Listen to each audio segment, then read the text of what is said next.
Hello good morning everyone, I hope you all are well. So students, आज हम class 10th की geography का chapter number 5 minerals and energy resource को ही आगे कंटिन्यू करेंगे। देखिए, अभी तक हमने जो टॉपिक कवर कर लिए हैं वो हमने किए हैं। व्हाट आर मिनरल्स, मिनरल्स क्या होते हैं इसके बारे में हम जान चुके हैं, इसके इंपॉर्टेंस हम पढ़ चुके हैं, एंड टाइप्स ऑफ मिनरल्स मैं ऑलरेडी पिछली वीडियोज़ में करवा चुकी हूँ। अगर आपने नहीं देखा है तो आप जाके देख सकते हैं। अभी आज की वीडियो में हम डिस्कस करेंगे सोर्स ऑफ मिनरल्स, कि मिनरल्स हमें हमें कहाँ कहाँ से मिलते हैं। माइनिंग के बारे में थोड़ी सी डिस्कस करेंगे, क्योंकि माइनिंग के थ्रू ही मिनरल्स आते हैं। तो माइनिंग क्या होती है, क्या प्रोसेस होते हैं, उसके नेगेटिव इम्पैक्ट क्या पड़ते हैं, वो हम थोड़ा सा देखेंगे। और आज मेटेलिक मिनरल्स के बारे में डिस्क्राइब करेंगे कि इसके अंदर कौन कौन से मिनरल्स इंक्लूड होते हैं, कहाँ पे ये पाए जाते हैं, एक्सेट्रा। तो चलिए, विदाउट वेस्टिंग आवर टाइम हम स्टार्ट करते हैं। सबसे पहले हम बात करेंगे सोर्स ऑफ मिनरल्स के बारे में, यानी कि मिनरल्स हमें कहाँ कहाँ से मिलते हैं। सबसे पहला पॉइंट है थ्रू इग्निवस एंड मेटाफॉलिक रॉक्स। देखिए, इसके लिए आपको पता होना चाहिए कि रॉक्स हमारे 3 टाइप्स के होते हैं, इग्निवस रॉक, मेटाफॉलिक रॉक्स और सेडिमेंट्री रॉक्स। इसके बारे में थोड़ा सा डिस्कस करते हैं कि ये क्या होते हैं। अभी के लिए आप इतना जान लीजिए कि इग्निवस रॉक वो होती हैं जो मैग्मा के थ्रू फॉर्म होती है, यानी कि जो वोल्केनोज होते हैं वहाँ से जो लावा निकलते हैं ठंडा होने के बाद, जो वो बहुत ज़्यादा टाइट हो जाएं तो उनको हम इग्निवस रॉक्स बोलते हैं। सेकंड है सेडिमेंट्री रॉक्स। सेडिमेंट्री रॉक्स होते हैं कि जिस सेडिमेंट्स से फॉर्म होते हैं, यानी कि पहले एक लेयर कोई कहीं से उड़कर आई, फिर दूसरी आई, तीसरी आई, और जब प्रेशर और टेम्परेचर के थ्रू जब ये बहुत ज़्यादा टाइम के बाद एक रॉक के फॉर्म में चेंज हो जाए तो उनको सेडिमेंट्री रॉक्स बोलते हैं। इनकी पहचान ये है कि इसमें आपको अलग अलग लाइनिंग दिखाई देंगी। मेटाफॉलिक रॉक्स होती हैं जो ट्रांसफॉर्म होती हैं बाय अदर रॉक्स, जो अलग अलग रॉक्स होती हैं उनके मिक्सचर से जो बना हो उनको मेटाफॉलिक रॉक्स बोलेंगे। चलिए, तो इग्निवस एंड मेटाफॉलिक रॉक्स से आपको क्या क्या चीज़ें मिलती हैं। हमें tin, copper, zinc, lead etcetera जो है वो इग्निवस और मेटाफॉलिक रॉक्स के थ्रू मिलती हैं। नेक्स्ट हमें कहाँ से मिलती हैं, सेडिमेंट्री रॉक्स से मिलती हैं, यानी कि इनकी लेयर्स से। जैसे अभी मैंने बताया कि सेडिमेंट्री रॉक्स में क्या होती हैं, अलग अलग लेयर्स होती हैं। यहाँ पे आ गया, इनके बीच में, बीच वाले पोर्शन में हमें जो है अलग अलग टाइप्स के मिनरल्स देखने को मिलते हैं। और इनके एग्जांपल्स क्या हैं, जैसे कि कोल हो गया, पोटाश हो गया, सोडियम हो गया, सॉल्ट एक्सेट्रा, ये सारी चीज़ें हमें सेडिमेंट्री रॉक से मिलता है। थर्ड हम बोल सकते हैं कि डिकम्पोजिशन ऑफ सरफेस रॉक्स, यानी कि सरफेस रॉक्स से ही, यानी कि जो रॉक्स हैं उनके ऊपर भी कई बार जो डिकम्पोजिशन होता है या टूट के गिर जाती हैं चट्टानें कई बार, उनके थ्रू भी हमें मिनरल्स मिलते हैं। फॉर एग्जांपल आपका बॉक्साइट इस टाइप का एग्जांपल है। नेक्स्ट है आपका एलुवियल डिपॉजिट्स, जैसे कि आपका गोल्ड, सिल्वर, टिन, प्लैटिनम्स, ये जो आपकी प्रीशियस, ज़्यादातर प्रीशियस मेटल्स जो हैं वो इसके अंदर इंक्लूड होंगे। और एलुवियल सॉइल हम ये भी बोल सकते हैं कि जो आपकी हिली एरियाज़ होते हैं, हिली एरिया से हमें पता है कि वहाँ से रिवर्स निकल कर आती हैं, तो ये जो वैलीज़ जहाँ पे बनती हैं, हमारी वैलीज़ वाले एरिया में जो सेडिमेंट्स जाके इकट्ठे हो जाते हैं, वहाँ से भी हमें मिनरल्स मिलते हैं। And the last one is ocean water. Ocean water के थ्रू भी हमें मिनरल्स मिलते हैं। फॉर एग्जांपल आपका कॉमन सॉल्ट जो हम डेली यूज़ में अपने सभी घरों में यूज़ करते हैं, मैग्नीशियम हो गया, ठीक है, ब्रोमाइन हो गया, ये सारे हमें ओशियन के थ्रू मिलते हैं। ओशियन से हमें ऑयल भी मिलता है। ओके, तो चलिए अब आगे बात करते हैं। एक बार जल्दी से रिवाइज करते हैं हमने क्या क्या डिस्कस किया है। तो सबसे पहला, इग्निवस एंड मेटाफॉलिक रॉक्स से क्या क्या मिलता है, टिन, कॉपर, जिंक। सेकंड हमारा हमने क्या डिस्कस किया, लेयर ऑफ सेडिमेंट्री रॉक्स से, कि लेयर से भी मिलता है, क्या क्या मिलता है, कॉयल, पोटाश और sodium salt. Next, deposition of surface rocks से क्या मिलता है, बॉक्साइट। नेक्स्ट, एलुवियल डिपॉजिट, यानी कि जो वैलीज वाले होते हैं एरियाज, वहाँ पे gold, silver, platinum, zinc etcetera. And last one आपका ओशियन वाटर, जहाँ से हमें कॉमन सॉल्ट, मैग्नीशियम एक्सेट्रा चीज़ें मिलती हैं। चलिए आगे डिस्कस करते हैं। अब हम बात करते हैं माइनिंग। देखिए, माइनिंग, मिनरल्स कैसे आते हैं हमारे पास, माइनिंग के थ्रू। और माइनिंग क्या होती है, अगर डेफिनेशन आती है तो हम लिख सकते हैं कि जो हम अर्थ के अंदर, ठीक है, इंटरनल पार्ट में डिगिंग करके, खुदाई करके कमर्शियल यूज़ के लिए या फिर अपने यूज़ के लिए कोई चीज़ निकालते हैं, उसको माइनिंग बोलेंगे। और माइनिंग की वजह से कई बार क्या होता है, इंडस्ट्रियल हैजार्ड वगैरह भी होता है, इससे कुछ नुकसान भी होता है। जैसे कि क्या नुकसान होता है, जब टनल्स वगैरह बनाते हैं तो इस प्रोसेस के टाइम पे बहुत सारा रिस्क लिया जाता है, लाइफ का रिस्क होता है, वर्कर्स का हाई रिस्क लिया जाता है, क्योंकि कई बार पॉइजन गैस, जो आपके भोपाल गैस ट्रेजेडी हुई थी, फायर कई बार लग सकती है, फ्लड आएगा तो वहाँ पे फिर रुकने का या बचने का रास्ता नहीं होता है, ठीक है। कई बार कोलैप्स हो जाते हैं, रूफ्स बंद हो जाते हैं, अभी जो हमने रिसेंट उत्तराखंड वाले इंसिडेंट के बारे में देखा था। तो इसी के साथ जो आपके वर्कर्स काम करते हैं माइनिंग वगैरह में, तो कुछ ना कुछ रिस्क के थ्रू भी वो काम करते हैं और हेल्थ इश्यूज भी उनको काफ़ी होते हैं। ये एग्जाम पॉइंट ऑफ व्यू से इतना इंपॉर्टेंट नहीं है, but just for the introduction आपको ये पता होना चाहिए, इसीलिए हमने ये डिस्कस किया यहाँ पे। चलिए, अब ये बहुत इंपॉर्टेंट टॉपिक है, यहाँ से कई बार आपके एग्जाम्स में भी क्वेश्चन पूछे जाते हैं। मेटेलिक मिनरल्स के बारे में अब हम डिस्कस करेंगे वन बाय वन। इसमें सबसे पहले हम बात करेंगे आयरन के बारे में।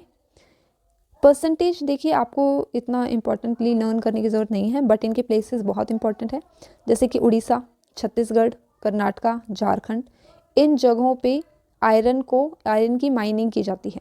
ठीक है, इन स्टेट से बहुत ज़्यादा मिलती हैं। अब उड़ीसा है तो उड़ीसा झारखंड बेल्ट, यानी कि उड़ीसा झारखंड वाले बेल्ट में, आपके बाद दुर्ग, बस्तारा, चंद्रपुर बेल्ट में, बिदारी से लेकर ये लाइनिंग है कि कहाँ से कहाँ तक इसको जॉइंट किया गया है। तो अगर आप स्टार्टिंग का और लास्ट का भी लिख लेते हैं तो भी आपको मार्क्स मिल जाएंगे। उसके बाद बेलारी से तुमाकुरु बेल्ट तक आपको देखने को मिलेंगे ये माइनिंग्स आयरन की। ठीक है, यूजेस क्या हैं इसके, क्यों इंपॉर्टेंट है? एक तो देखिए बेसिक नीड है, हर किसी के घर में ये बेसिक तरीके से यूज़ होता है आयरन, चाहे आपकी अलमीरा हो, चाहे आपके डोर्स हों, चाहे आपके टेबल्स हों, ओके, चाहे आपकी विंडोज़ हों, कहीं ना कहीं आयरन का यूज़ ज़रूर होता है। सेकेंड चीज़ कि हमारी कंट्री में, हर किसी की कंट्री में डेवलपमेंट के लिए बहुत ज़्यादा इंपॉर्टेंट है। कंट्री जितना ज़्यादा कंज्यूम भी करेगी, ठीक है, आप प्रोड्यूसिंग कर रहे हो, ठीक है, लेकिन प्रोड्यूस के साथ साथ कितनी कंट्री उसको कंज्यूम भी कर रही है आयरन, ये भी डेवलपमेंट को देखने के लिए हम यूज़ कर सकते हैं। थर्ड इंपॉर्टेंट पॉइंट है कि ये मैग्नेट को बहुत ज़्यादा इन्फ्लुएंस करता है, या मैग्नेटिक क्वालिटी इसमें बहुत ज़्यादा अच्छी होती है कि जो आपकी चुंबक है, जो आपका मैग्नेट है, वो आयरन पे ही ज़्यादा वर्क करता है।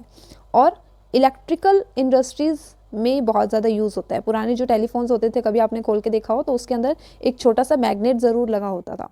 Okay, and the last one is hematite ore में ये 50 to 60% आयरन मिलता है और मोस्ट इंपॉर्टेंट इंडस्ट्री है आयरन ओर। ठीक है, चलिए अब सेकेंड डिस्कस करते हैं। नेक्स्ट है हमारा मैग्नीशियम।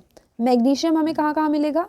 महाराष्ट्र गोवा बेल्ट में। अब महाराष्ट्र गोवा बेल्ट में हम क्या क्या बोल सकते हैं? एक तो मध्य प्रदेश, इसके अलावा मध्य प्रदेश में आपको देखने को मिलेगा, हाँ जी, इसके अलावा आपको मध्य प्रदेश में देखने को मिलेगा, महाराष्ट्र में और उड़ीसा में। कर्नाटका ना भी लिखे क्योंकि यहाँ पे सिर्फ 1% है, तो इट इज़ इनफ। तो मध्य प्रदेश, महाराष्ट्र एंड उड़ीसा में मैग्नीशियम आपको देखने को मिलता है। किस किस चीज़ में यूज़ होता है? ये जो पिक्चर है ये मैग्नीशियम का ही एक एग्जाम्पल है। किस में यूज़ होता है? स्टील को प्रोड्यूस करने में, उसके साथ मैग्नीशियम को मिक्स किया जाता है, ब्लीचिंग पाउडर में हम इसको यूज़ करते हैं, और पेंट या पेस्टिसाइड्स वगैरह में भी हम मैग्नीशियम को मिक्स करके यूज़ करते हैं। थर्ड इंपॉर्टेंट है आपका कॉपर। अब कॉपर आपको कहाँ कहाँ पे देखने को मिलता है? कॉपर हमें देखने को मिलेगा आंध्र प्रदेश में 10% और मध्य प्रदेश में, इसके अलावा झारखंड में और राजस्थान में, थोड़े से एरिया में राजस्थान। ठीक है, तो यहाँ पे आपको कॉपर देखने को मिलेगा। अब कॉपर कहाँ पे यूज़ होता है? कॉपर भी हम डेली यूज़ में देख सकते हैं। ये जो पिक्चर है ये कॉपर की ही एग्जांपल है। जो आपकी तारें होती हैं, इलेक्ट्रिसिटी केबल्स होती हैं, जिसको हम तार बोलते हैं, जो मैन्युफैक्चर की जाती है जहाँ पे भी, उन इंडस्ट्रीज़ में बहुत ज़्यादा यूज़ होती है, उनके बीच में हम कॉपर की वायर के थ्रू ही कनेक्ट करते हैं। नेक्स्ट हम बोल सकते हैं कि इलेक्ट्रॉनिक और सिनेमा इंडस्ट्रीज़ में ये बहुत ज़्यादा यूज़ की जाती हैं। चलिए नेक्स्ट बात करते हैं एल्यूमिनियम। एल्यूमिनियम की भी टिन्स वगैरह या फिर जो आपके छतों में कई बार एज अ शेडो के लिए हम एल्यूमिनियम का यूज़ कर लेते हैं, एल्यूमिनियम फॉइल हम यूज़ करते हैं, तो ये भी डेली यूजेस में काम होते हैं। कहाँ कहाँ पे आपको देखने को मिलेंगे? प्रोड्यूस कहाँ पे होता है? उड़ीसा में, गुजरात में, झारखंड में, छत्तीसगढ़ में।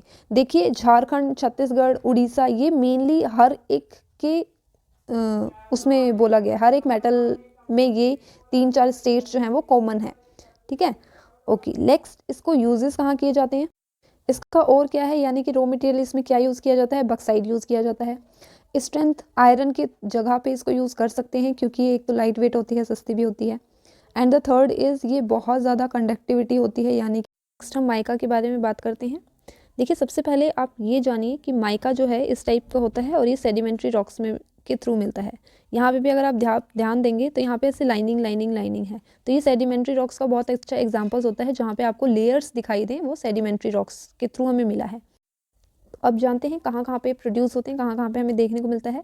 गोदरमा, गया और हजारीबाग, जो कि बिहार झारखंड बेल्ट में देखने को मिलेगा। राजस्थान के अजमेर से आपको माइका मिल सकता है और आंध्र प्रदेश के नेलोर से आपको देखने को मिलेगा। अब जानते हैं इसके यूजेस क्या है भैया, माइका कहाँ पे यूज़ होता है। तो देखिए एक तो ये डी इलेक्ट्रिक स्ट्रेंथ प्रोड्यूस करता है, डी इलेक्ट्रिक प्रोड्यूस आपको देता है और कम से कम पावर को यानी कि इलेक्ट्रिक को हानि पहुंचाता है, ठीक है, मतलब वेस्ट होने से रोकता है ये इलेक्ट्रिसिटी को। नेक्स्ट हम बोल सकते हैं कि इस वजह से, क्योंकि ये इलेक्ट्रिसिटी को कम लॉस होने देता है, इसकी वजह से, इस प्रॉपर्टी की वजह से ये हम इलेक्ट्रिकल और इलेक्ट्रॉनिक इंडस्ट्रीज़ में यूज़ करते हैं। पावर वोल्टेज हाई देगा लेकिन कंज्यूम कम करेगा इलेक्ट्रिसिटी। ओके चलिए नेक्स्ट बात कर, लास्ट है हमारा लाइमस्टोन। लाइमस्टोन भी आमतौर पे ऑलमोस्ट सबने यूज़ किया होगा या घर में देखा होगा, जब भी कंस्ट्रक्शन वगैरह होता है, आसपास घरों का कंस्ट्रक्शन होता है तो वहाँ पे हम नॉर्मल तौर पे लाइमस्टोन को यूज़ करते हैं। इस टाइप के पत्थर या इस टाइप के पत्थर आपने नॉर्मली देखे होंगे जब लेंटर वगैरह डलता है। कहाँ कहाँ पे ये आपको मिलता है इंडिया में, एक तो राजस्थान में, मध्य प्रदेश में, छत्तीसगढ़ और कर्नाटका, इन एरियाज़ में हमें लाइमस्टोन मिलेगा। इसको चूना पत्थर बोलते हैं हिंदी में। Next is most found in sedimentary rocks, ये भी आपको सेडिमेंट्री रॉक्स में देखने को मिलेंगे, ठीक है। उसके बाद बेसिक रॉ मटेरियल है ये सीमेंट इंडस्ट्रीज़ का, यानी कि जहाँ पे सीमेंट बनती है या फिर सीमेंट को बनाने के लिए हम लाइमस्टोन को ही यूज़ करते हैं, इन्हीं को पीस के सीमेंट बनाई जाती है। लास्ट वन कि इसका बहुत ज़्यादा यूज़ किया जाता है आयरन को, स्मेल्ट आयरन को पिघलाने के लिए, ठीक है, तो essential for smelting iron ore को यूज़ के वहाँ पे यूज़ किया जाता है। चलिए स्टूडेंट्स अभी के लिए इतना ही, नेक्स्ट वीडियो में दोबारा इसी चैप्टर को हम कंटिन्यू करेंगे और नेक्स्ट टॉपिक के बारे में हम डिस्कस करेंगे। तब तक के लिए thank you very much for watching this video. I hope आपको पसंद आई होगी। आप शेयर सब्सक्राइब करते रहिए और इसी तरीके से सपोर्ट बनाए रखिए। तब तक के लिए जय हिंद।